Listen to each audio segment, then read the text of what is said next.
By the summer of 1929, America had convinced itself that it had solved the oldest problem in economics, the problem of the bust. For nearly a decade, the machine had only ever gone one way, up. The automobile had put a nation on wheels. Radio towers had strung the country together with invisible thread, and the skyline of every city seemed to grow a new floor each month.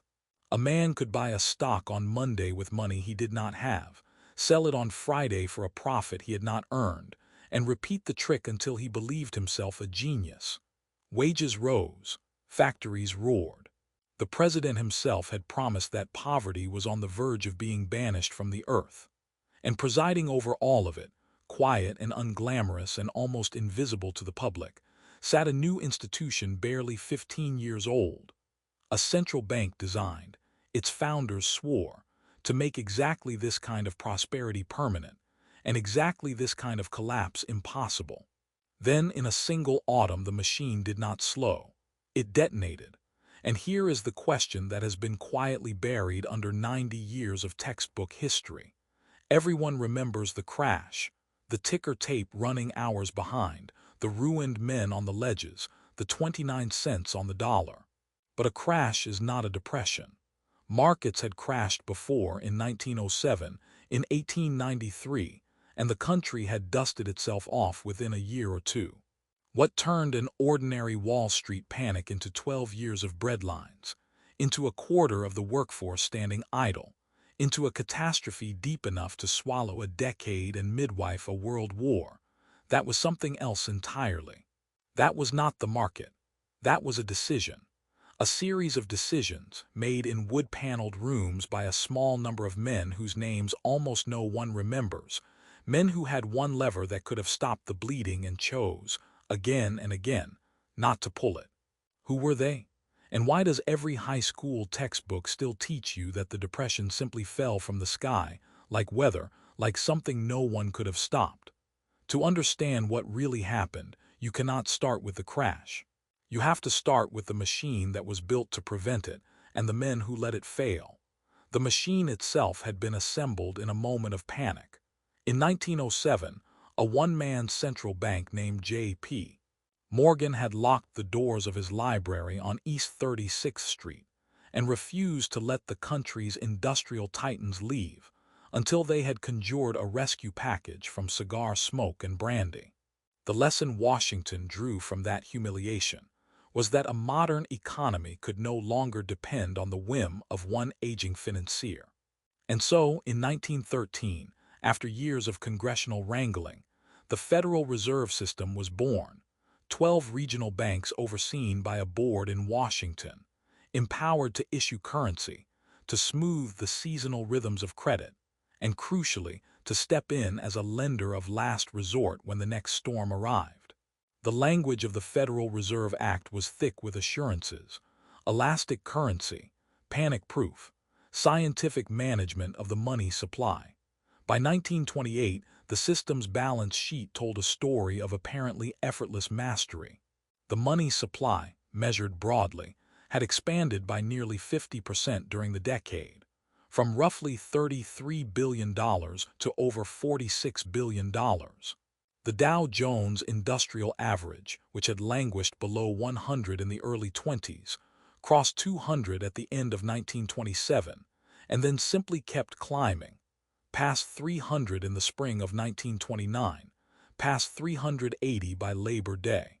Broker loans, the money that stock speculators borrowed to amplify their bets, swelled from $3.5 billion at the start of 1928 to $8.5 billion in September 1929. Some of that money came from banks in New York. Some of it came from corporations like Standard Oil of New Jersey and Electric Bond and Share, which had realized they could earn 10 or 12% lending to gamblers rather than investing in their own factories.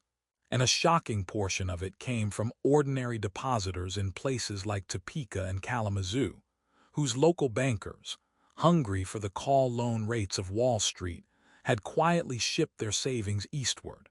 The Federal Reserve Board in Washington watched this bonfire of leverage with growing alarm. The board's dominant voice belonged to a 62-year-old economist named Adolph Miller, a gaunt, precise man with a Van Dyke beard and the manner of a disappointed headmaster. Miller had taught at Berkeley, had helped draft the Federal Reserve Act, and believed with a fervor that bordered on the theological that central bank credit should only ever finance the production of real goods, never speculation. He called the stock market boom a great evil and a national danger. And he was not alone. The board's chairman, Roy Young, a former Minnesota banker with a square jaw and a deep suspicion of Wall Street, agreed. So did Charles Hamlin, a Boston lawyer who had been on the board since its first day. They looked at the ticker tape unspooling its fortunes by the hour and saw rot. But the Federal Reserve System was not a monolith. It was a strange, semi-federalized creature, and its center of gravity was not in Washington but 400 miles north, in the fortress at 33 Liberty Street, New York, the headquarters of the Federal Reserve Bank of New York. The New York Fed had always been the system's first among equals. It handled the government's foreign transactions. It operated in the international gold market. And its governor, until his sudden death in October 1928, had been the only man in the system whose authority the world's central bankers genuinely recognized. His name was Benjamin Strong.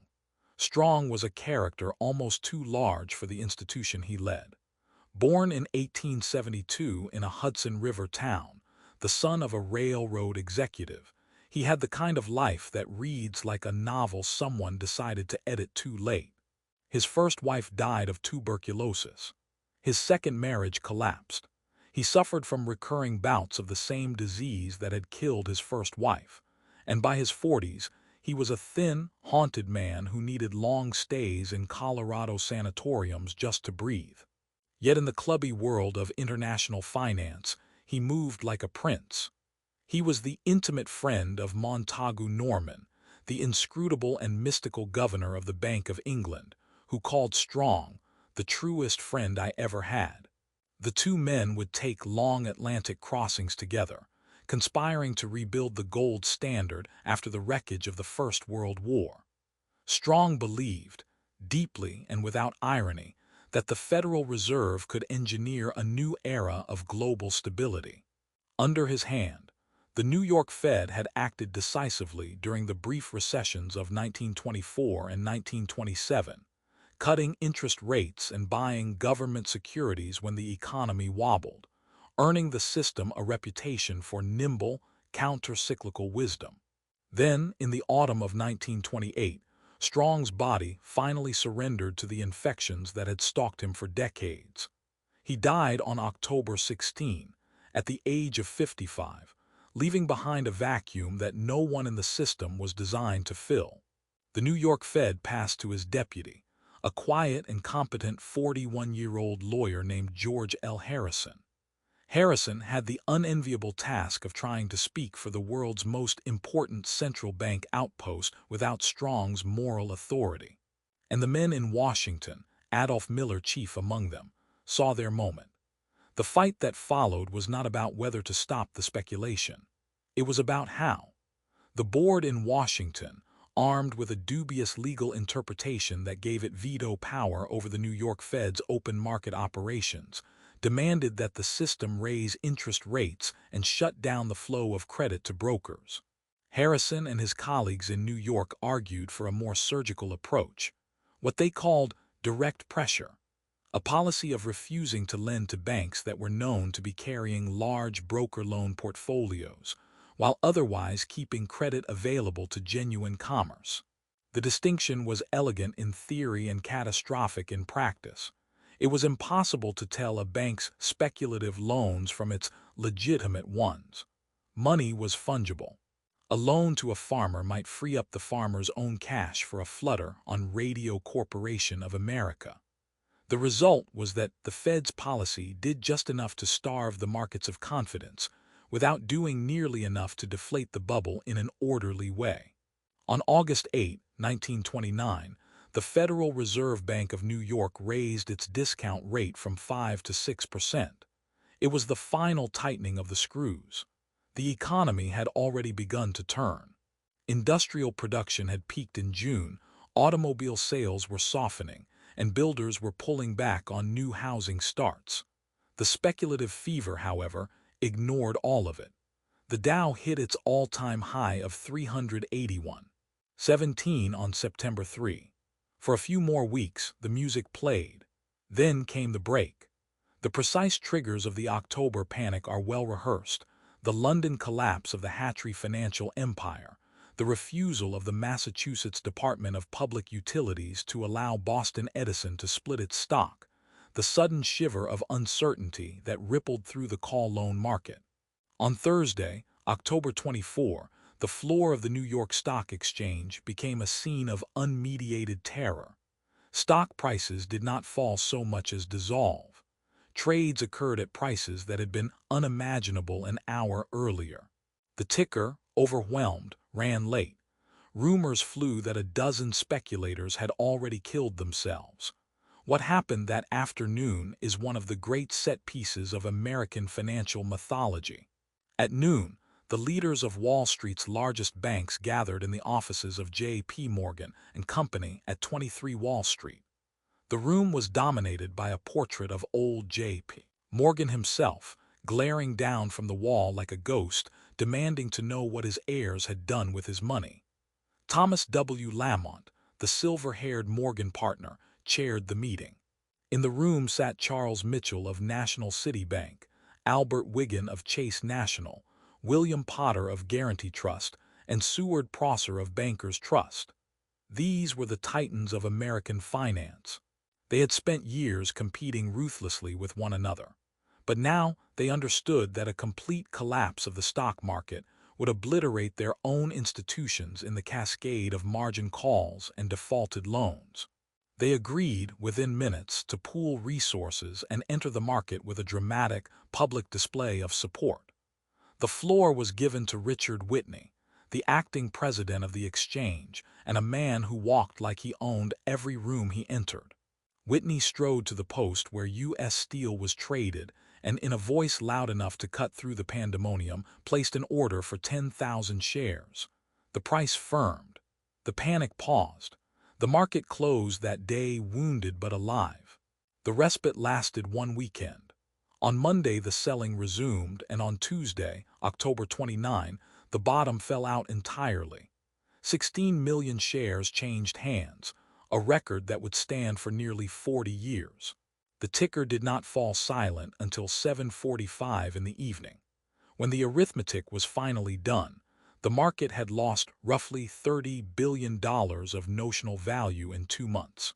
To put that number in perspective, it was slightly more than the entire cost of the United States government during the First World War.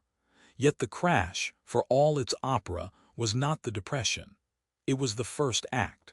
What transformed a stock market panic into a systemic economic collapse was the sequence of decisions made, and not made, by the men who controlled the levers of credit in the months and years that followed.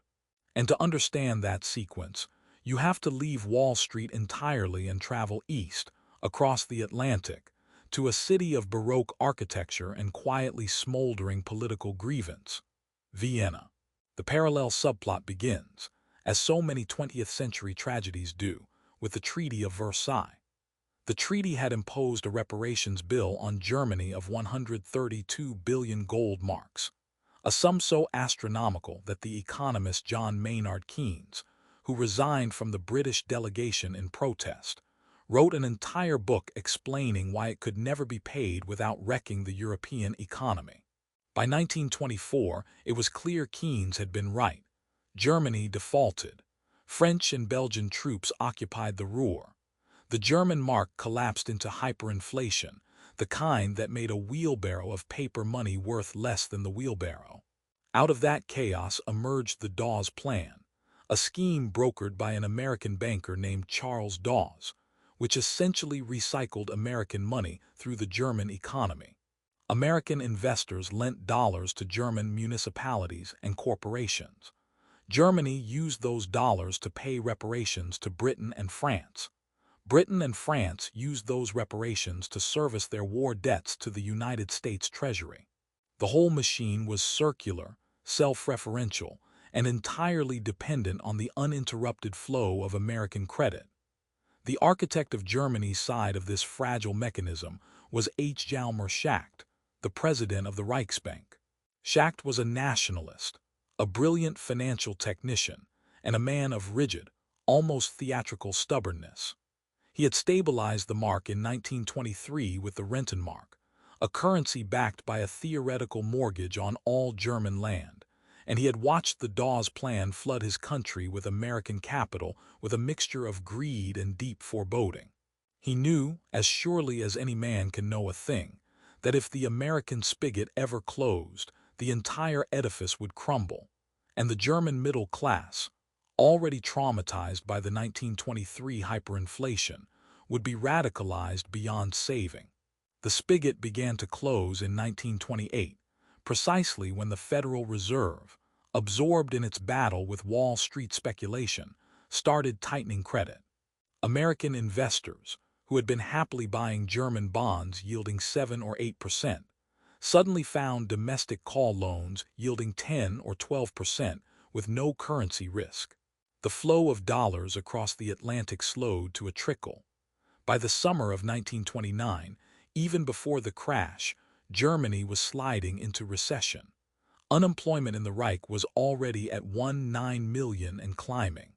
The Young Plan, a further attempt to rationalize reparations, was being negotiated in Paris, and Schacht, in a moment of characteristic fury, would soon resign from the Reichsbank in protest, convinced that his country was being shackled to a debt it could never discharge.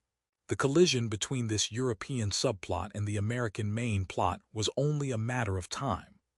The detonator arrived on May 11, 1931, when the Creditanstalt, the largest and most prestigious bank in Austria, announced that it was insolvent.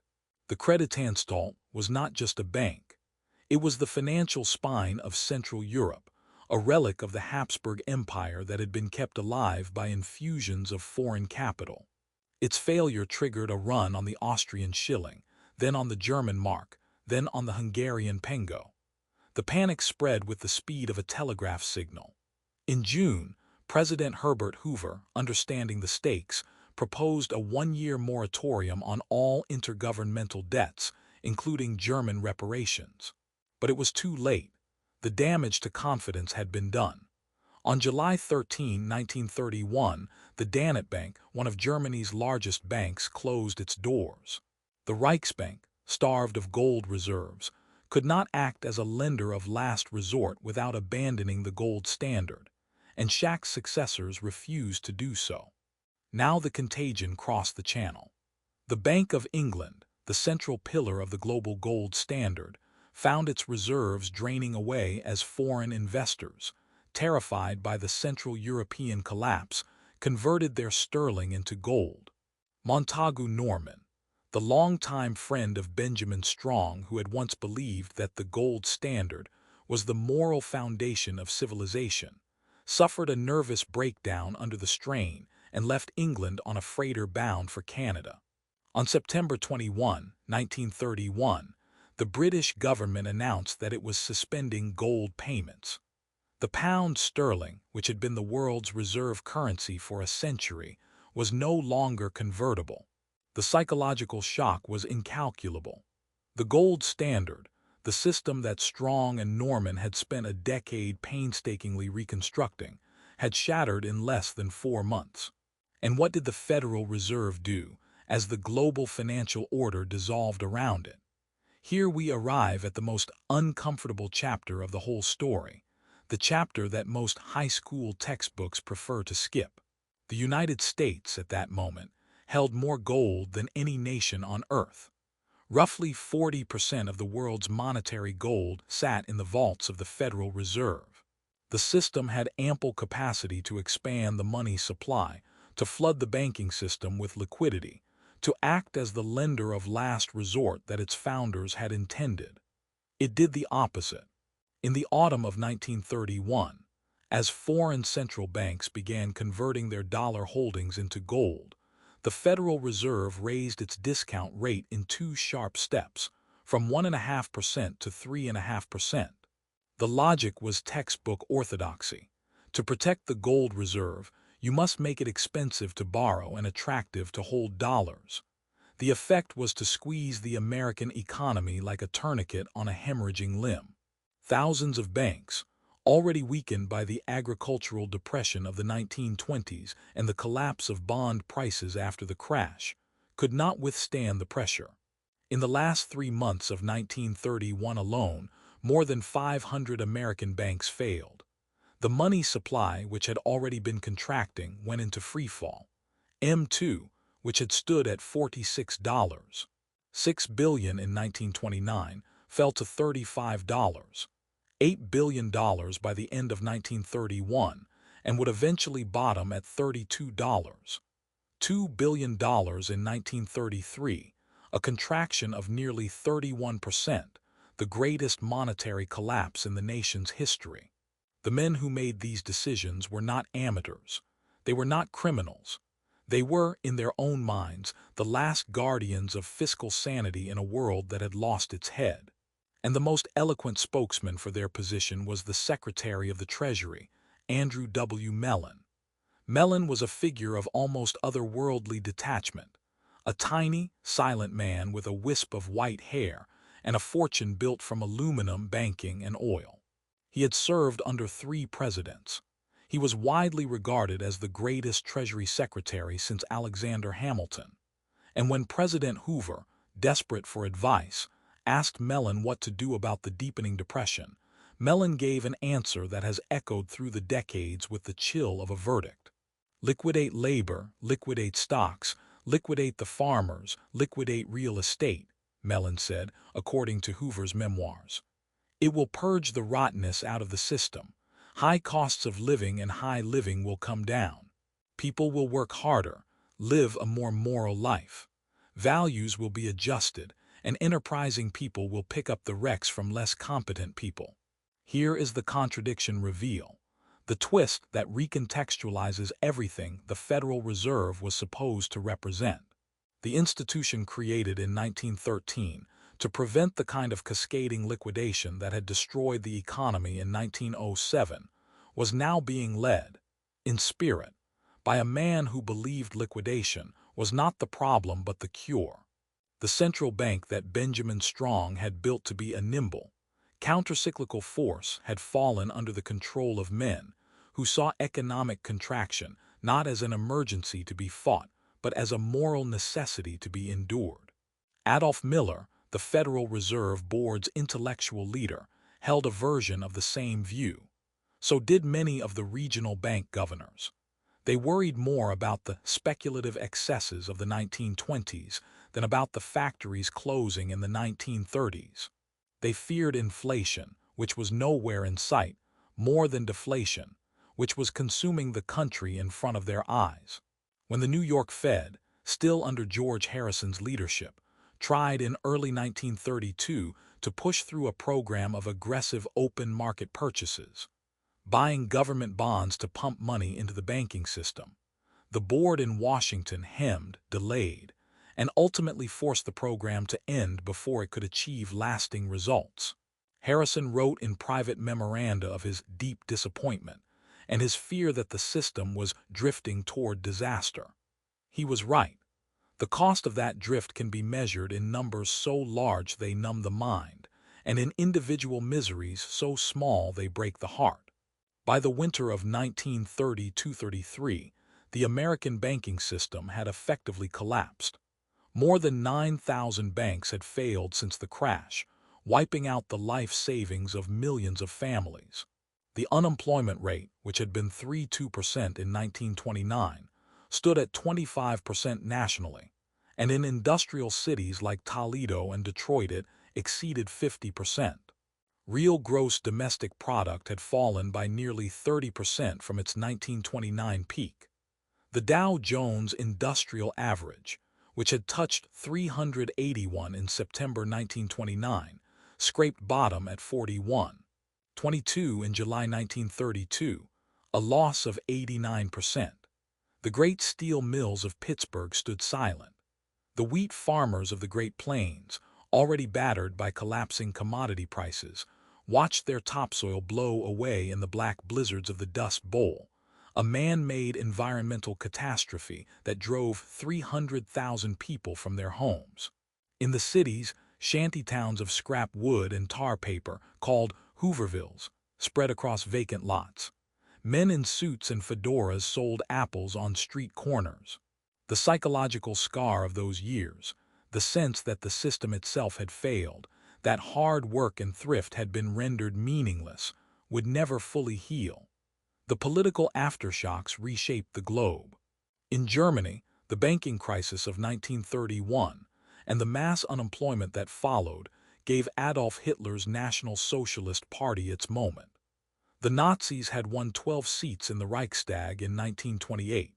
In the election of September 1930, held after the American credit spigot had closed but before the Creditanstalt failure, they won 107. In July 1932, with the German economy in freefall and 6 million workers idle, they won 230 seats, becoming the largest party in the Reich. The chain of causation is not simple. History never is, but it is direct. The monetary collapse that began in the wood-paneled rooms of the Federal Reserve did not stay there. It crossed oceans, toppled governments, and midwifed a war that would kill more than 70 million people. The machine built to prevent catastrophe became, through its own paralysis, a transmission mechanism for catastrophe on a planetary scale. I want to be careful here. The story I have just told is true in its broad architecture, but it is not the whole truth, and it would be intellectually dishonest to pretend otherwise. The Federal Reserve did not cause the Great Depression alone. The American economy of the 1920s was riddled with structural weaknesses that predated the central bank and would have caused trouble under any policy regime. Income inequality had reached levels not seen before or since. In 1929, the top 1% of Americans received nearly a quarter of all personal income, which meant that the consumer demand needed to sustain industrial production rested on an absurdly narrow base. The banking system itself was a patchwork of nearly 30,000 independent institutions, most of them small, undiversified, and forbidden by law from branching across state lines. A recipe for mass insolvency the moment any regional shock occurred. The international gold standard, which virtually every economist of the era regarded as the foundation of civilization, operated with a deflationary bias that punished countries with trade deficits and forced central banks everywhere to prioritize gold reserves over domestic employment. Moreover, the Federal Reserve was not a free actor. It was hemmed in by the legal constraints of the gold standard, by the political pressures of a Congress that did not fully understand its function, and by the intellectual limitations of an economics profession that had not yet developed the concepts of aggregate demand or counter-cyclical fiscal policy. The great British economist R.G. Hawtrey, one of the few contemporaries who did understand what was happening, wrote in 1932 that the Depression was the result of a monetary policy that has been pursued without any clear comprehension of its consequences. That is a more accurate epitaph than villainy. Milton Friedman and Anna Schwartz, in their monumental 1963 study, A Monetary History of the United States, laid much of the blame at the Fed's feet, but they also emphasized that the system's failures were failures of knowledge and institutional design, not of malevolence. The liquidationists genuinely believed they were doing the hard, necessary thing. Andrew Mellon was not a cartoon villain rubbing his hands together. He was a man of his era, trapped in the mental furniture of 19th-century finance, convinced that depressions were like forest fires, painful but ultimately cleansing. The tragedy is that his convictions were shared by the very people whose job it was to extinguish the fire. And yet the uncomfortable truth remains. The Federal Reserve had one job in a crisis: to prevent the money supply from collapsing. It failed at that job not because it lacked the tools, but because it lacked the will and the clarity. The tools were there. The gold reserves were there. The legal authority to conduct open market operations was explicitly granted in the original Federal Reserve Act and repeatedly confirmed by legal counsel. What was missing was a consensus that the patient needed a transfusion rather than a purging. The men who held the levers looked at the suffering outside their windows and decided, with the serene confidence of theorists, that it was necessary. That is not conspiracy. That is something more unsettling. It is the recognition that systems of power, even those designed with the best intentions, are operated by human beings who are susceptible to ideology, pride, and the fatal assumption that their own moral framework is identical to the natural order of the universe. There is a timeless lesson here, and it is not about the gold standard or the discount rate. It is about the distance between what an institution is designed to do and what it actually does when the pressure arrives. The Federal Reserve was built to be an anchor of stability. It became an amplifier of panic. It was built to prevent the kind of cascading bank runs that had humiliated the country in 1907. It presided over the worst banking collapse in American history. The architects of the system believed they had engineered the human fallibility out of the money supply. They had not. They had merely concentrated that fallibility in a smaller room, where its consequences would be larger. The object that best captures this entire, sprawling story is not a coin or a banknote. It is a thin strip of paper, narrower than a man's palm, spooled through a machine that chattered out the price of everything in real time, the ticker tape. The ticker was the nervous system of the 1920s economy, the device that transformed distant abstractions into numbers a man could watch and bet on. In the last days of October 1929, the ticker ran so far behind the trades that the numbers it printed were already obsolete by the time they appeared. It was a machine that promised perfect information and delivered only delay, confusion, and finally silence. That is as good a symbol as any for the system it served. If you have stayed with this story to the end, you have earned the right to leave a single word in the comments below. That word is ticker. It will tell the algorithm and tell me that you understand why the crash was not the cause, why the men in the room mattered more than the numbers on the screen, and why the machine we build to save ourselves must be watched with unblinking eyes. Subscribe to Chrono Dominion if you want more stories from the ledgers of power. We do not do short answers here. We do the long, uncomfortable truth.